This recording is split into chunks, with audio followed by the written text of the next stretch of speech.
Hello and welcome to GeekCast Radio Presents, an interview that will also be syndicated on Altered Geek and Studio 2009. I'm one of your hosts for this evening, Steve Megatron, and joining me is my usual partner in podcasting crime, TFG1 Mike.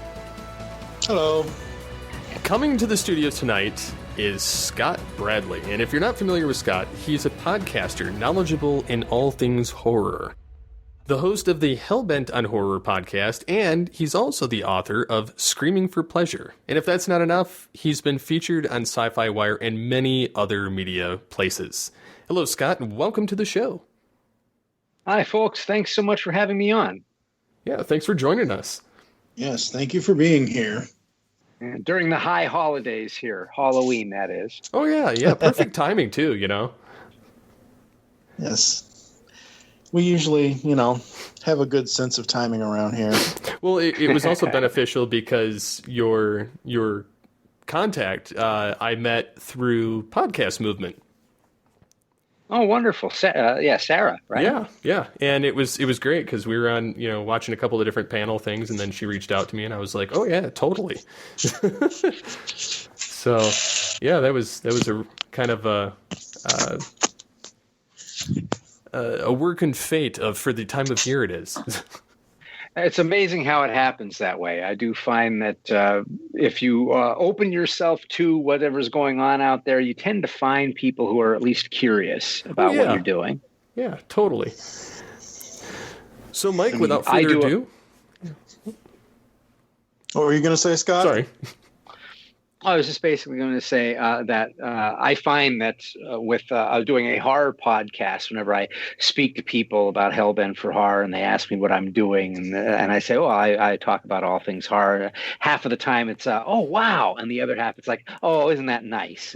and what I find is that in both directions, whenever I have a conversation like that, whether someone really likes horror or they don't, we talk about the same amount of time. About 20 minutes go by before we realize the time has passed, because it's a very passionate subject, whether you like it or not. You find that you probably have distinct opinions about it. And I find that a lot of the people who listen to my show will start getting in touch with me by way of email, and they'll start the email by saying, I'm not really a horror fan, but, and they somehow stumbled upon what I was doing, and just starting a conversation is what I usually try to do. And it's amazing how much you can really get into that passion, that geek passion that goes through any kind of pop culture, but it really does. There's something universal about horror that people definitely have an opinion. Yeah, that's actually funny because some of us on this network have a higher or lower opinion or kind of indifferent in general on it, but it is true. Everybody pretty much has an opinion on that one genre over many of the others. Yeah, I think the genre is. I'm a genre guy first off, and I like to say that I've always been in love with the cinema, and that I love all kinds of movies. My heart belongs to the horror film, and it's because it connected with me very early. And I like to say that people have a first kiss with horror, and sometimes it doesn't go well, and sometimes it does, and that passion can color how you look at the entire genre. I find that people who dislike horror tend to look at it from the movie that they hated or that they were scared by, and they assume that all of horror is going to be that. And people who are huge fans tend to think that all horror movies should be exactly like the one that they love, and that's the only thing that horror is. And both of those ways are quite limiting. The reality is horror is truly universal. There's a story out there for everyone, and I assure you that it isn't all about gore, and it isn't all about dread, and there's some story out there that is waiting for you to be able to be a release from the pressure cooker of life. It's certainly an interesting way of putting it that I've never thought of. Yeah, exactly. So as we get started, could you tell our listeners a little bit about your background? Sure. Well, I am an author, a speaker, and a podcaster. As mentioned before, I have a podcast called Hellbent for Horror. I'm here to remind you that you used to love horror movies and you secretly still do. And that podcast is about everything that's related to horror. I talk about horror as art and social commentary. I talk about movies and the books and stories and even music that shape me. I like to talk about how music is a lot like horror as well, or vice versa, and that all of that stuff shapes horror as a film style and an art form. Culture changes art, art changes culture. And the book, Screaming for Pleasure, How Horror Makes You Happy and Healthy, is a love letter to all those things that go bump in the night. But not only that, it's about how horror reinvents itself to reflect each generation's anxieties. That can also be healing as well as thrilling. I think that horror is one of the most diverse and beautiful storytelling styles that we have. It may be one of the oldest storytelling styles. It's also tailor-made for allegory. It's tailor-made for metaphor. And it really allows us to talk about uncomfortable subjects that we'd never sit to watch in a straight drama. So it allows for this visceral exploration of what makes us human. It talks about the emotions that sometimes we don't want to look at, the Jungian style of the shadow self, having a healthy, safe handshake with that part of us that everybody has. It gives us a place to confront our own monsters that can't be ignored. A lot of times we look to science fiction for allegory and metaphor as well, and horror goes on the other side of that. And I think horror and science fiction ask two specific questions of the human experience. Science fiction asks, how are we going to live with technology? What is it going to do to us? And horror asks, where are monsters from? And the answer is almost always right between our eyes or in our heart or in our stomach. It tends to come from us. Wow. Or the internet. Yeah, and the internet. Well, it kind of bleeds both, sci-fi and horror. Yes, I took it as a hybrid vigor is one of the great things about horror. It's like, I look at it as like Frank's Red Hot. It goes with everything. You basically just put a dash here and there. And horror is like a magnificent mutt. It allows itself, hybrid vigor is the idea of mutt versus a purebred. Purebred would be the thing that you know what it's going to be. It's very dependable, and it does have its issues. If you continue to do the same thing again and again and again, it kind of destroys the gene pool. The idea of hybrid vigor is your mutts get together and you find the best of all of those breeds coming together, and you have something surprising. And horror does mix with comedy. It mixes with science fiction. It mixes with the drama westerns. You can find anything because it's not really about a setting. Horror is an emotion first and a setting later. It really is all about what kind of emotions it can evoke from you. And so I look at it as, science fiction and horror. They're strange bedfellows sometimes, but they really go together very well. Alien would be a great example. Mm-hmm. So what specifically drove you into the genre? And was it a specific film? Was it certain type of music? What was it that kind of drove you into it? That's a great question because I was a scaredy cat as a kid. I was afraid of everything. And I grew up as a child. My parents were in a fundamentalist Christian cult, basically. They thought that the world was going to end in 1975. It didn't, so that was kind of embarrassing for everybody, I'm sure. But it was one of those things where we were afraid of everything. I was taught to be afraid. And early on, I saw a movie that I shouldn't have seen. And so I saw this movie that was out in the 1970s called Don't Look Now. And it's not very well known except for in horror and art films, actually. In those areas, people are big on this film because it has one of the most disturbing beginnings to it. And it's about a couple of parents who unwittingly let their child drown in the backyard. And it was this really artistic, very strange, surreal, time-bending storyline. And I saw it when I was 8 by mistake. My parents were in process of getting divorced, and they were having arguments, and they just basically gave me the TV as a babysitter. And we just happened to have home box office when it was very early, when it was just starting out. And so this movie was on in the middle of the day, and it shouldn't have been on. And I watched it, and I went into shock. It was a child about my age, drowning, and the parents running out trying to save her, and this very weird look. And I had nightmares for 3 nights in a row. But what ended up happening was I kind of felt like for the first time I felt kind of seen. The thing that was scary wasn't that a child drowned. That was, of course, kind of frightening. But the thing was parents couldn't save the kid. And so I suddenly realized, at that age, obviously I'm not articulating this, but what I got was that I was suddenly calm about how I could not control anything in my life. I mean, the fact that I was in this religion where demons were in every closet and my parents are getting divorced and my life was splitting apart, I didn't understand any of it, and it was out of my control. But all of a sudden being scared was controllable. It was controllable by watching a movie that allowed me to look at the things that were frightening me and endure them and make it through to the other side. And I always had the choice to shut it off. And for some strange reason, that worked for me. And I found that there's a contingency of people who love horror films that had experiences somewhat like that, maybe a little bit older in their life, whatever it was, they felt connected to the extreme of a horror film. And it really does come down to, I don't want to do these things, but I do enjoy the experience of finding myself being able to endure the uncomfortable thing. And I like to look at it in that Jungian way, which is that we all have a shadow self.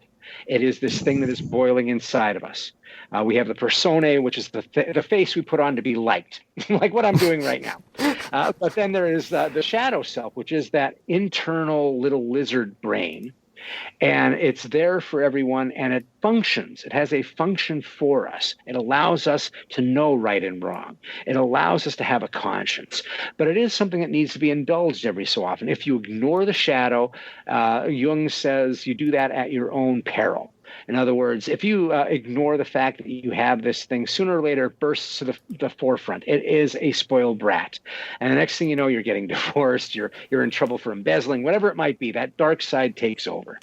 And so the horror film and other ways of working with the shadow is like a safe handshake. It allows us to examine this part of us which feels dark and say, okay, I accept that that's there. I'm able to get over some shame about that, perhaps.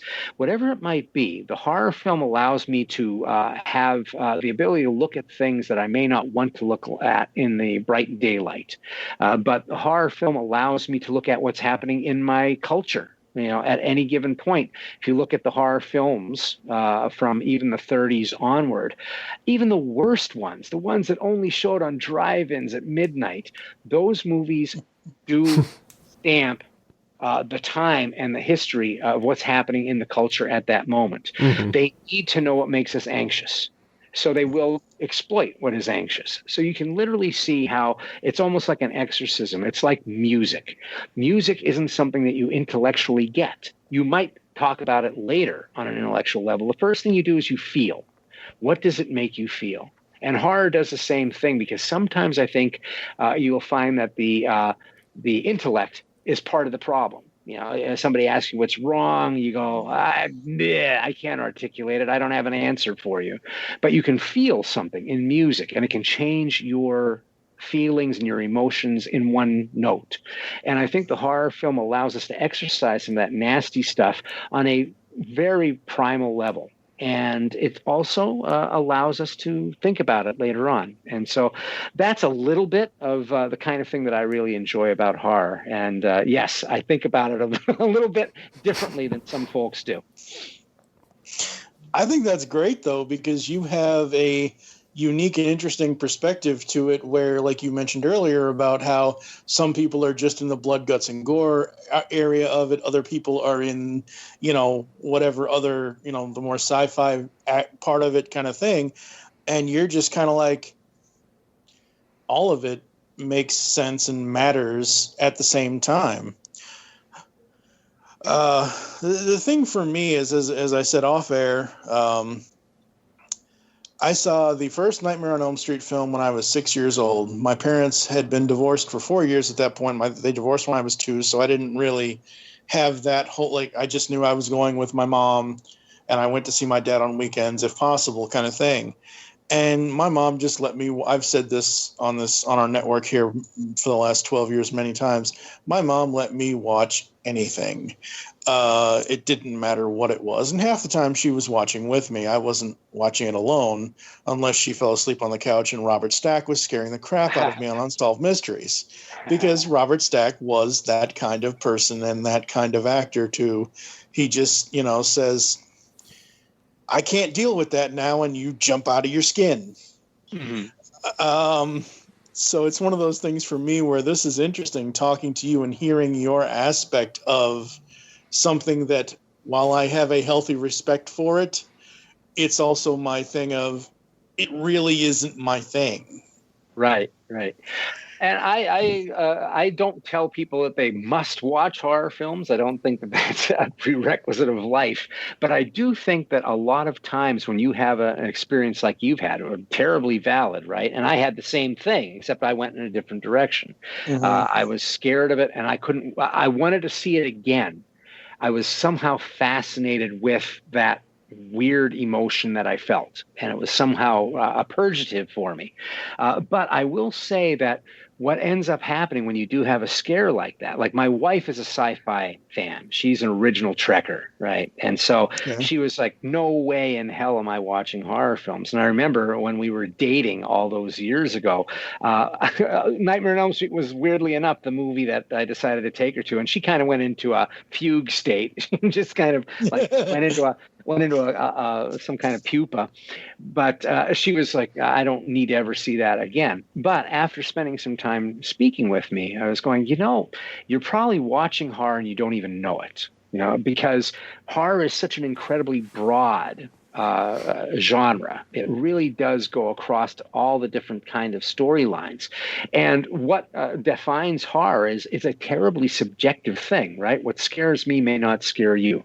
What interests me may not interest you. And there is still room for the horror experience. So I look at it as, I make the definition very, very broad. If you look at the dictionary version of what the definition is of horror, it's an intense feeling of fear, disgust, terror, or dread. Dread being a very important word in that. And so I say that a horror film is a movie that gives you those intense feelings of either revulsion, fear, terror, or dread. And so that opens it up quite a bit. The idea that a movie like Robert Wise's The Haunting from 1960 is a horror film as much as the Texas Chainsaw Massacre is, or Gremlins is a horror film. We don't like to think of it as a horror film sometimes because it's fun. But the reality is, if you look at it, where it is going and what it wants to do is try to scare you. It gives you a resolution at the end. But there is you must, at least what I do is I ask why. Why does the filmmaker wish to use the tropes of horror to tell its story?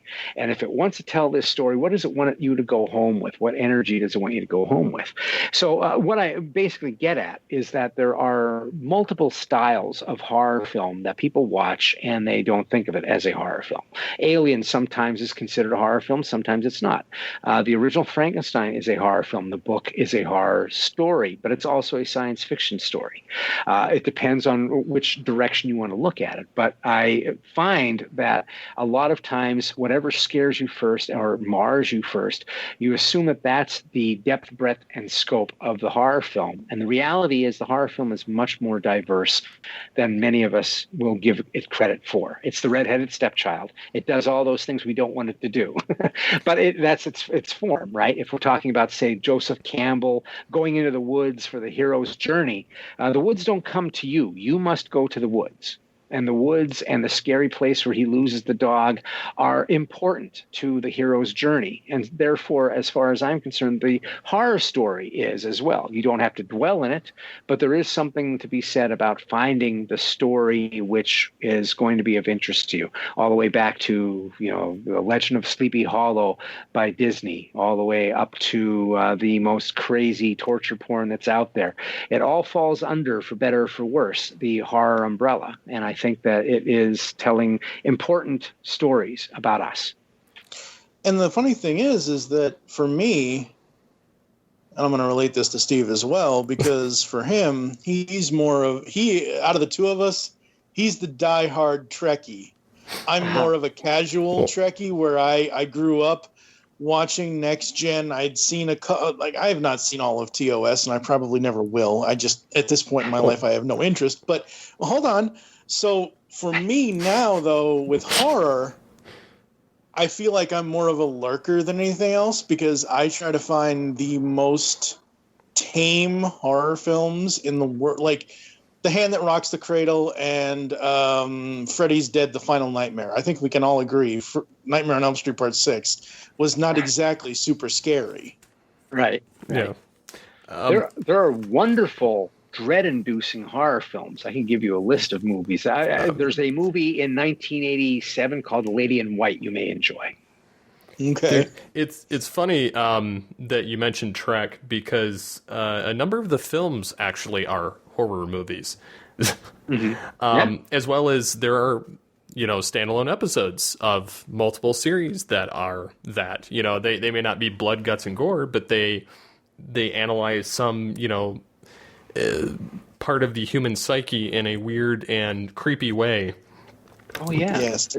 Doctor Who, almost all of Doctor Who is science fiction and horror melded together. And Doctor Who it's an interesting thing. I don't know if you folks know anything about Doctor Who or watch it, but they have a Christmas show that comes out of the BBC every year. And people are like, why is that there? And it's like, that's an old time honored thing in England. And it used to be here as well, which is that there used to be a Christmas ghost story that would be told. That was tradition.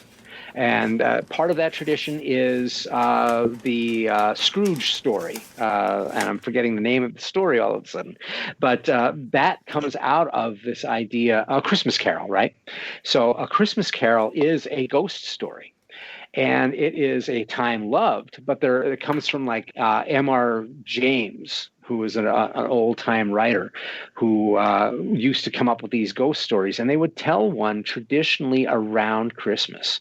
And so the idea of Doctor Who comes from that. And Doctor Who is this character from another planet who takes people on these trips, kind of like the guide on the ferryman on the River Styx, for lack of a better analogy. Oh, okay. But he's usually with monsters. He's usually taking on monsters. And so people talk about when they were kids watching Doctor Who, even though it's mostly called a science fiction story, that they would hide behind their couch watching it, because you have the Daleks, which are exterminators. You have the Zygons that are these sucker-faced monsters. Most of the time, it's dealing with space ghosts of some sort, or space monsters. So there's a great persuasion towards horror in science fiction. And like was mentioned, Star Trek has many episodes like that. The concept of Q, anytime they're going up against gods or creatures that consider themselves gods, you're falling into the myth of the horror story. And I think it's kind of interesting and intriguing, and why I like both. Or like the Borg. Yeah, the Borg are absolute nightmare factories, right? In fact, I was like thoroughly transfixed. That's what helped me get into the Next Generation even more. I was like, oh my goodness, look at these guys. And so why do we go there, right? Because there's something to be said about us when we look at the Borg. What do we not want to be? Invasion of the Body Snatchers. There's been 4 versions of Invasion of the Body Snatchers over the decades, one for each interesting decade, I guess. And each of them talked about what was happening in our culture. It was all about losing identity, losing what we are. What makes me me? What makes you you? Is it our personalities? Is it our memories? And so I'm always intrigued by that kind of thing. And I think science fiction and horror mixed together really gives us a lot of possibilities. And I think movies like and stories like Invasion of the Body Snatchers land purely in the horror milieu. They use science fiction as a way to separate the myth from the reality, what's happening, like McCarthyism or commercialism, that the me generation and S and things like that. Yeah, absolutely. Yeah, that's definitely, I think, part of what creates that draw with people. Yeah, I like to think so. And if I'm talking too much, as you can tell, I don't have a problem talking. Just let me know when you want to ask a question. I haven't been talking for almost a year at this point, except in short bursts. So I'm about ready to explode myself. So, like I said before, I'm kind of on the fringes of horror. honestly, I'm more into not full-on horror comics, but I realize that because of the company that I work with or have worked with in the past, Xenoscope Entertainment, who does the Grimm Fairy Tales comics, I'm fine with all of that because it's magic and horror and everything kind of all in one. I'm fine with that, but it's just something about TV and movies that the horror genre I respectfully backed away. You hit on something really important. Because I talk about horror, not only movies. I mean, most of the time I end up speaking about movies because that's what everybody basically touches on. It's the most, it's the mashed potatoes of the world of entertainment, movies. But the thing that I like to say is, I wasn't watching horror movies and R-rated films or anything when I was a kid. I was reading. So comic books, Tales from the Crypt, some of the early Batmans or the Batmans from the 70s had some really horrific ideas in them. There was Creepy magazine and House of Secrets, and the Dracula, the Marvel run of Dracula, which was absolutely magnificent, done by the great Gene Colan. He was one of my favorite artists, that is. Yeah. And all of those were truly great, and they were absolutely terrifying. But there is something that is different between reading a book and watching a movie. You're kind of on a out of control train when you're watching a movie, whereas a book, you're willingly putting your toe deeper and deeper into the tub every page that you're reading, and you have the opportunity to stop it at any time. But you also have the two-edged sword of it is that your mind will think of things far more horrible than any effects budget could possibly give when you're reading something that is a book. But that's the quiet revolution. I was in a household that was highly fundamentalist, right? So there were many things that I was not allowed to do. But my dad was functionally illiterate. And so he looked at books as homework. And I ended up being someone who was a reader. So he never understood why anybody would read a book for pleasure. And he looked at books as very toothless and tame and boring. He had no clue it was in books. And that's where the quiet revolution happens. All my bad habits, all my nasty thoughts came from books first. That was the first corrupter. And so when I went to the library and I started in science fiction. I started at Asimov A and just worked my way through. But I found the horror section, kind of lost myself in there. And all of that stuff was where I got so many of the ideas. And it's a interesting place to go. I think it's just as enriching as any horror film. It's another way that you can have your dose of horror and deal with it well. Comic books are a wonderful in-between the novel and the film. Absolutely. I remember, and you probably remember this as well. One of the books that scared me so much as a kid in reading was John Bellaire's The Curse of the Blue Figurine. Oh, nice. Yeah. I'm like, oh my, like that book gave me nightmares. It really did. And it was, and you're right. The reading of horror is, I think whether it's comics, whether it's actual reading books and just leaving it up to your imagination. I think I had read a short story in '88 when I was 8 years old that then gave me a nightmare of a wolf man in my closet. The next thing I know, I'm being rushed to the hospital because I had a seizure. Oh my goodness. Yeah. Wow. Now, I was just about to say that it's a great starter for folks. Anybody who's listening and is like, well, I don't know, maybe I'll be interested in reading something. But I would say go to anthology books because the investment of a short story is not nearly as much as it is for a novel. And a good short story is like a punch to the chest. And it can be truly chilling. And then you can release yourself into the next story if you so wish. Even old stories, ones from the 40s, I find can be very appealing. There's one called The Man from the South that probably everybody knows and they don't know that they know it. But I think it was a Roald Dahl story. And it was about couple, a woman and a man, down in a bar in some seedy area in South America. And there's this guy, this diminutive fellow in a white suit. And he's the couple are sitting there, and they're kind of brash Americans in this place. And this guy keeps flicking his lighter lazily. And this man in the white suit comes over and he goes, "I will give you my car if you can get that lighter to light 10 times in a row without failing. Do you feel strongly about that? All I ask, and if you think that you're really tough, is I want to be able to have you tie your hand down with your pinky extended. And I will take a knife or a hatchet, and I will cut off your pinky if you miss a beat. Do you feel like you're a gambling man?" And it becomes this whole story of wits, but it's all about, can he light this thing 10 times? That story is ancient. And yet when you're reading it, as improbable as it sounds that anybody would get into that, you are completely engrossed in it. And there are tons of old stories like that that can really chill you without even having to go to ghosts and demons and monsters. Absolutely. Absolutely.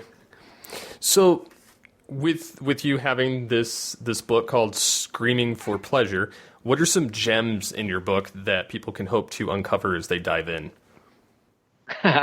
Well, what I talk about a lot is trying to, first off, I mean, it's called How Horror Makes You Happy and Healthy. Well, how does it make you healthy, right? Happy and healthy. Well, it's not going to cure lumbago, right? I'm talking more about trying to find, and it's just like any kind of geekery, right? It's the idea of finding your passion and feeling complete in that passion.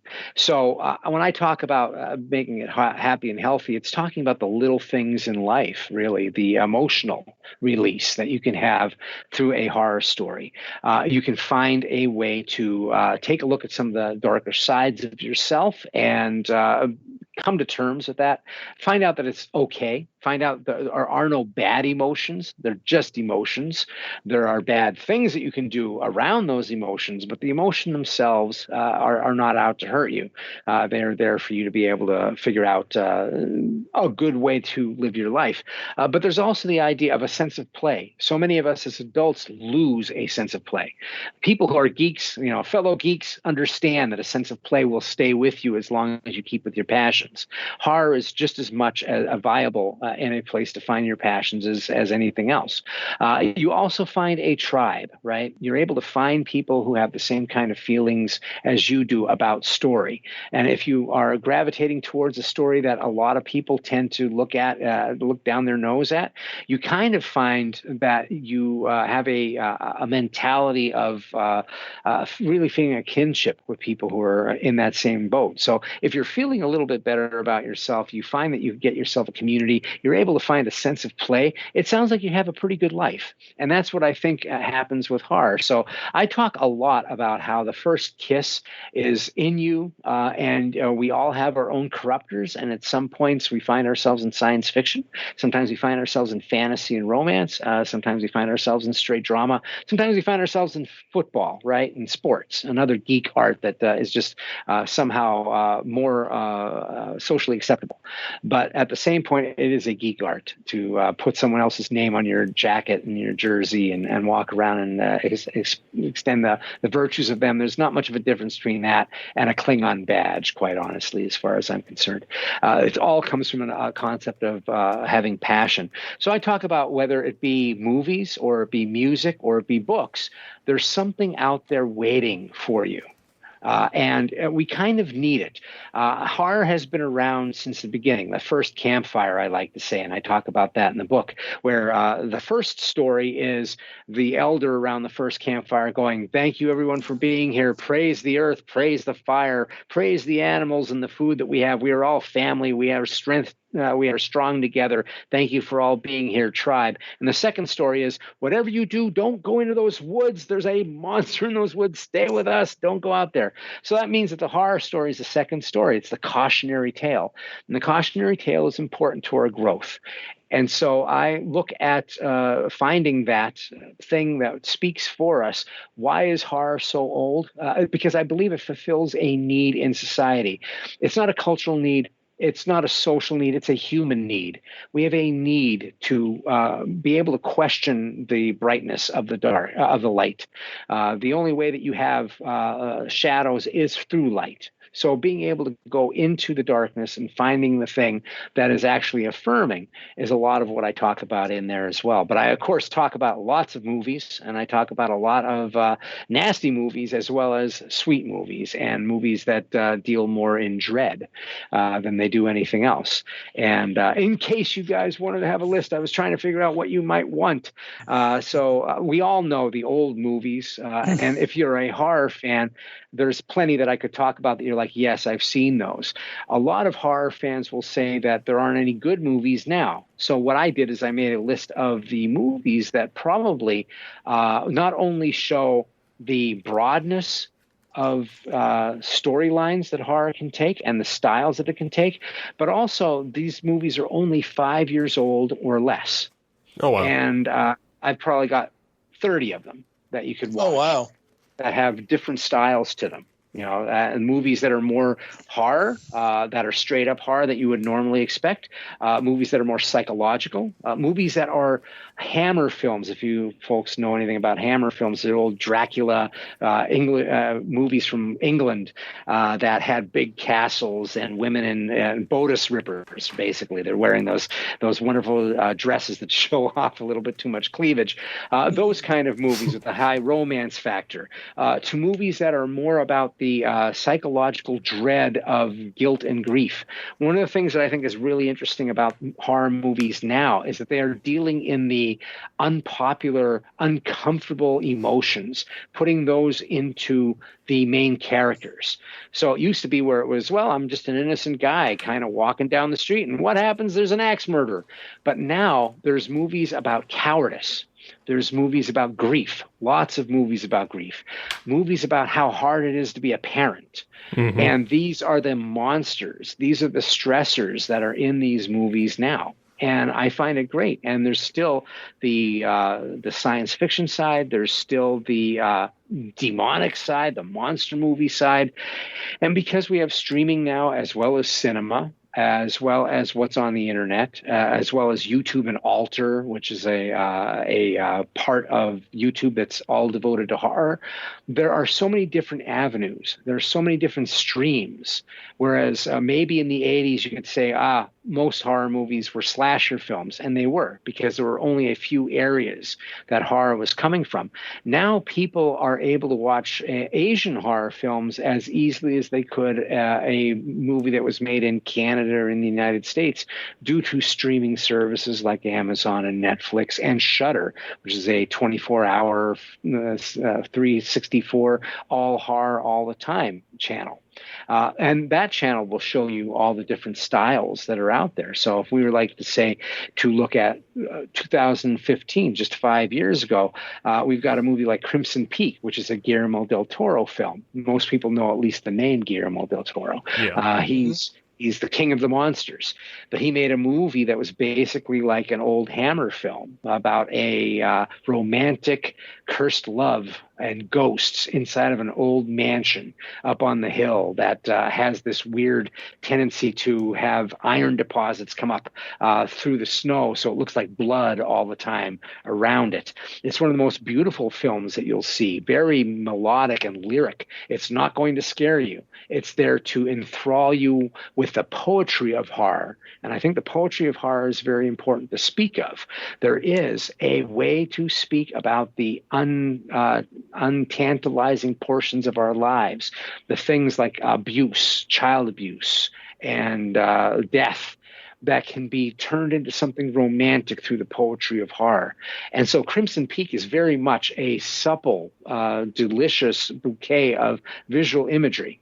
And then there's a movie like The Invitation, which is about the death of a child and cults. And it is a very disturbing story of a father who has divorced his wife. She has left him for a long period of time because of the death of their child. And all of a sudden, he gets an email from her and a phone call that says, I'm back in town. I would love to have you and your new girl come to see how I'm doing and that I'm okay and that I found friends. And she ends up having been involved in a cult, and she's trying to get him involved as well. And it is this story where you're not sure through the entire film, is he paranoid? Is he having flights of fancy? Is he so uncomfortable being around his old love and being having the scabs torn from the death of his child? Or is there really something truly diabolical going on inside of this house? It's a really interesting story. The Witch is another one that came out that same year. The Witch, or A New England Tale as it's called, is a story that tries to show itself as if it is happening in the 1600s, back when we have nothing but Puritans in the world here in the United States. And it's just the colonies. And we have a family that leaves the village because the Puritans aren't pure enough for this father. So he decides to go out and do some homesteading himself. And while he's out there, he brings all the superstitions of witches into the woods where he lives. And what's interesting about The Witch is it can be looked at in two different ways. It's either a movie full of supernatural, or it is all about a family slowly going crazy in the isolation of the woods in a world where the only reality is the Bible. These are all happening in the same year. The Lazarus Effect is a story about the acid tests that the CIA were doing back in the 70s and 80s. And that's been uncovered now. But this is a whole story about maybe that opened up a different dimension. Maybe acid highs and the trips that are there are really a portal into a different place. What if whatever you saw actually stepped out into the real world? Very interesting idea for that. And ghost stories, demon stories. There are stories in just 1 year that go across the idea of suspensors, real world situations, movies that are you are here happening as if they're on camera. You have movies that are coming from different eras. You have horror that is based in the supernatural demons. You have real serial killer types. You have movies where it may all be happening inside of someone's head. And there are movies that are happening not only in the United States, but are happening across the world. And that's 1 year. And that's just half of the movies that I could talk about from 2015, let alone where we go from there. And so there's almost an endless fountain of story ideas that horror can do. There are tropes, there are cliches, but there is always a way to transcend them. And the good thing about horror is it never throws anything away. It's kind of like the great garbage collector, and it turns things into art by continuing to change everything that it touches into a new storyline. Absolutely. Yeah. In a year where this year has kind of been horrific for most people.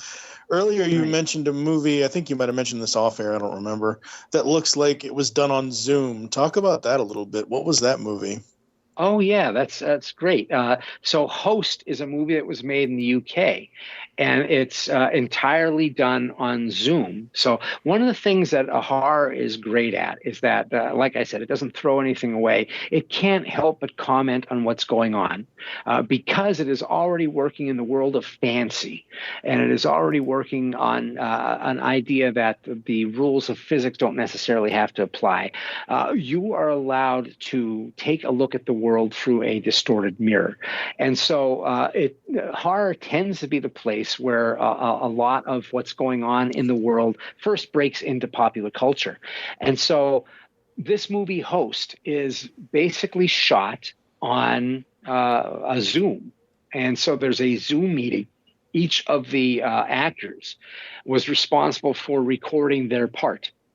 So just like any Zoom meeting, the movie starts with people slowly coming on. And it's where horror gets very interesting. We are so used to the lexicon of what movies are supposed to look like, what YouTube is supposed to look like, and what Zoom is supposed to look like. Those are visual styles that are now part of cinema, whether we want it to be or not. There has been so much that's happened on Zoom that we are now very much acquainted with the look of a Zoom meeting, where it used to be something that would be tacky, maybe the lighting didn't look great. We now make, like found footage films, we now make concessions for that because that is part of our reality at this point. It doesn't have to look like it's a 35 millimeter film that's done perfectly. So using all of the limitations and the expectations that we have around Zoom, they created a really interesting horror movie. One of the things that they did is they created a time bomb that's in the movie by using one of the free versions of Zoom. In other words, your movie is only going to be an hour and 10 minutes long. Once they start the interview and start recording, there is a timer, right? They're going to run out of time. So no matter what is happening on the screen, you are aware that you may not see what happens to everybody. You may not be able to find out what's going on, and that adds attention immediately. People are using fake backgrounds, green screen backgrounds, and all of that becomes integral to the story. So people are coming on, and they're all getting together because they can't get together. They're in different areas, and one of them wants to do a seance. So they ask a friend who's the hippy-dippy one out of them to bring a actual medium to the thing. And of course, they're making jokes about it.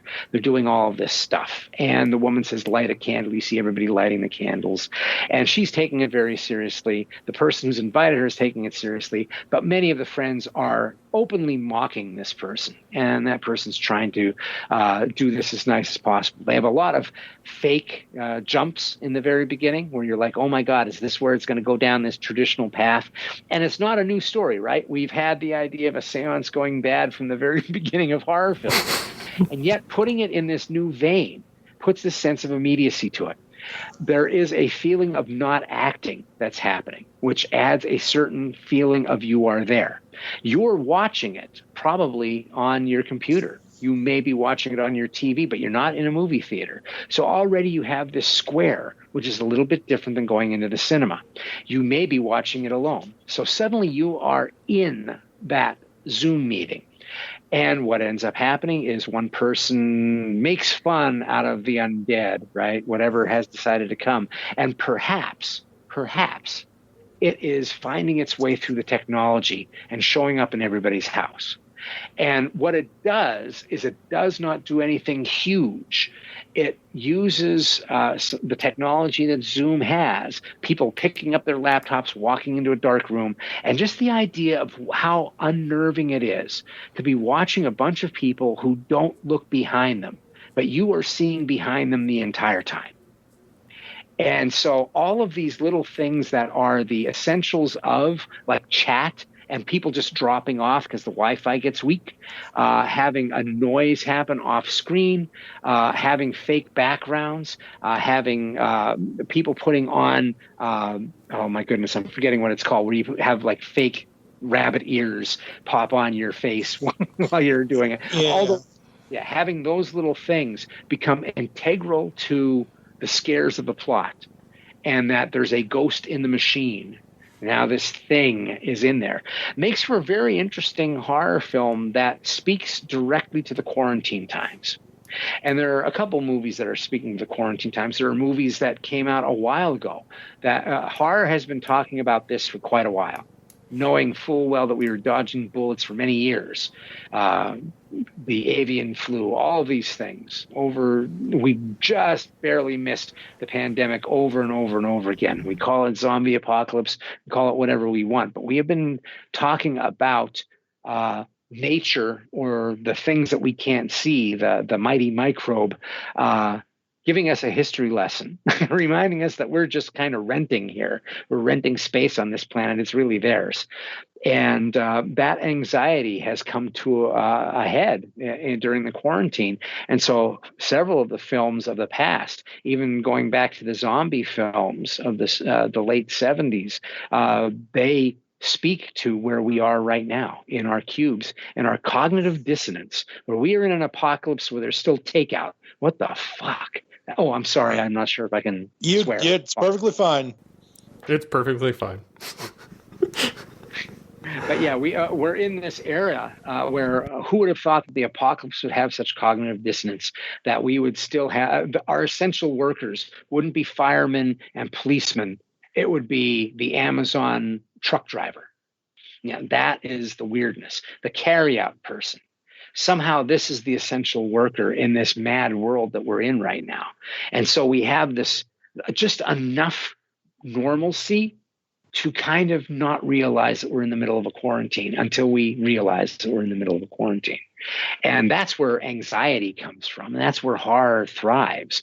So movies like Host, I think, are speaking directly to the times, almost to the minute of what's happening right now. Absolutely.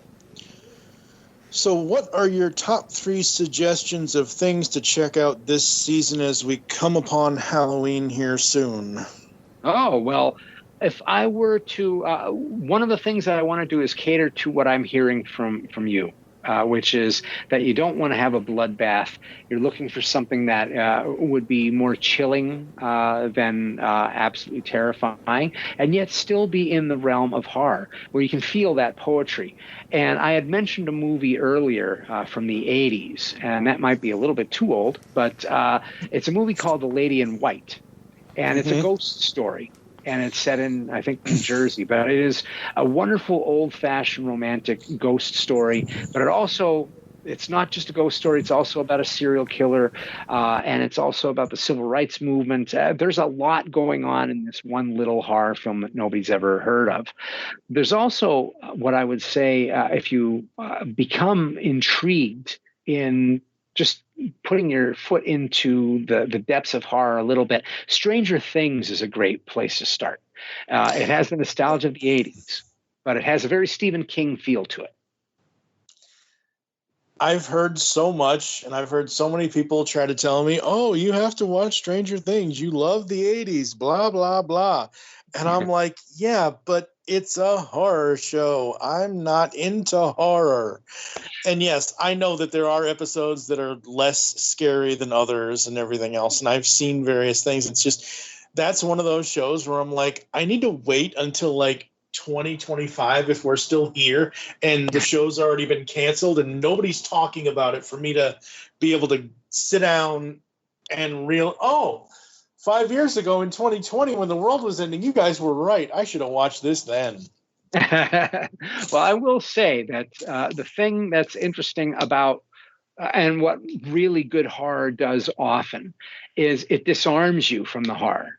It gets you involved in the characters. And the great thing about Stranger Things is that the horror kind of sneaks up on you, and it's not super powerful. It's not gory.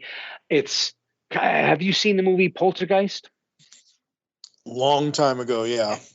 So it has kind of the essence of Poltergeist, where there's a child who's missing. And Right. It's the friends who are coming to try and rescue. So it has that kind of feel to it. The Goonies, you could see it as the Goonies or Monster Squad, another horror film that's more about kids uniting. It's not nearly as terrifying as something like the new version of It, which wants to scare you and does a pretty decent job of it. Stranger Things is more about the characters and the dilemma that's there. You can call it fantasy at certain points, but it certainly has its heart deeply steeped in horror. But it allows you an entry if you're not a horror fan like my wife by having the characters be nerds, right? Geeks from the 80s. They're into D&D. In fact, a lot of what happens has to do with their passions. You know, perhaps the monster somehow is related to the D&D game that they're playing. There's the idea of arcades. A lot of what goes on in the 80s and malls becomes very important to the story, but it is the fabric. The thing that kind of like a Stephen King book, people always, I think why many Stephen King movies fail so bad is that they focus on the horror. The reality is what makes Stephen King's stories great are the characters and how we are in internal dialogues with those characters. What is said or thought on the interior of those characters is what is indelible of those stories. It's really not about the big plastic monster that comes up. And so the evil of the men that is in the Stephen King story is what's important.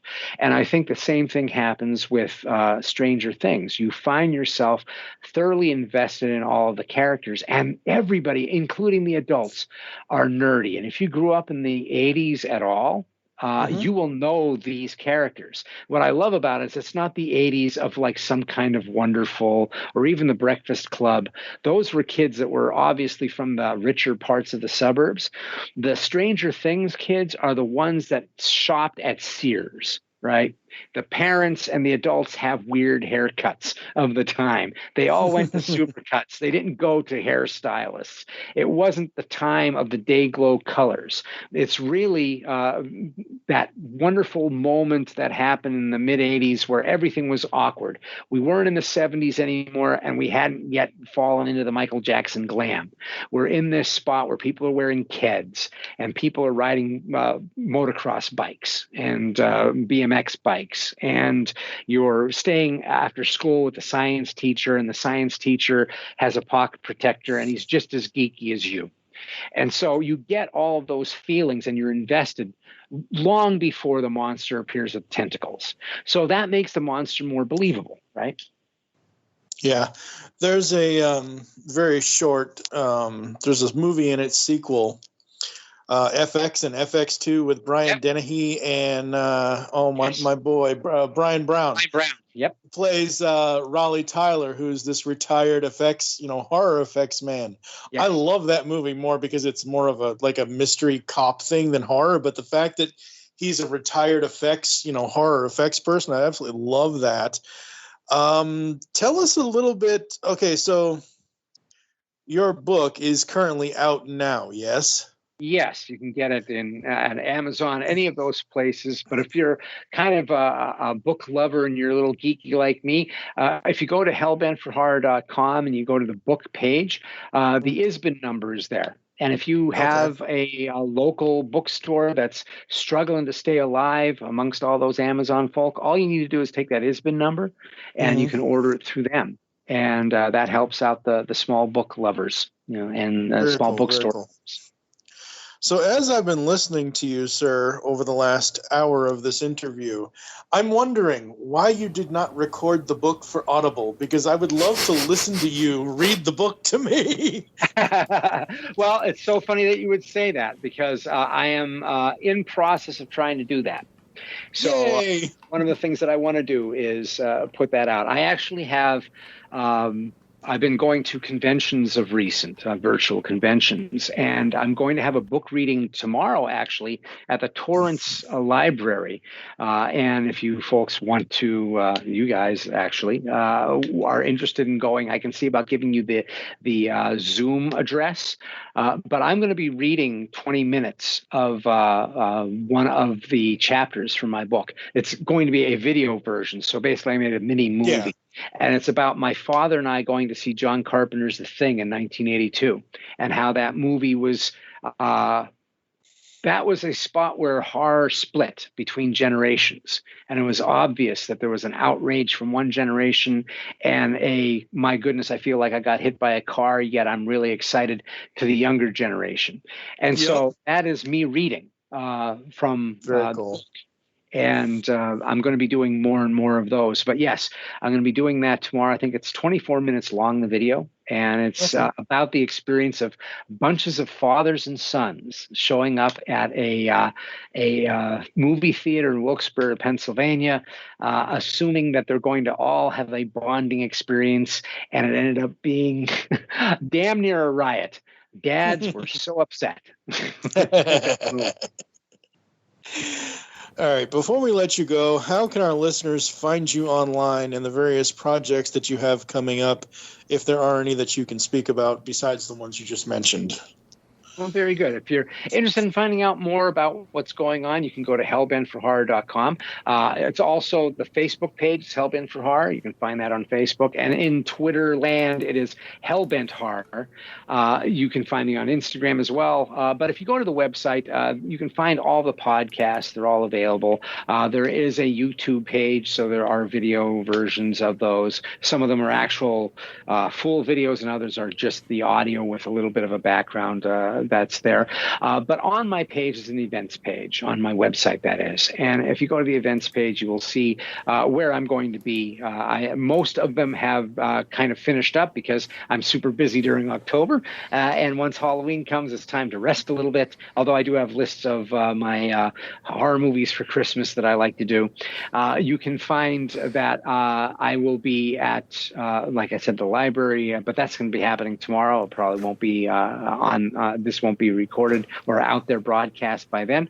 But if you're interested in finding out a little bit more about the book, if you're interested in finding out my speaking engagements, if you're interested in just listening to the podcast, hellbentforhorror.com is the best place to find everything. That is all roads lead to Rome, and so all roads lead to Hellbent for Horror. And I'm more than happy to answer questions that are posted to me on the website as well.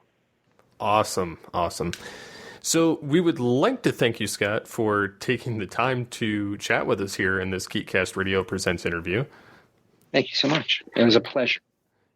And for those that are listening, you can visit the website and see how you can connect with him and discover more about his book. And until next time, unleash the geek in you.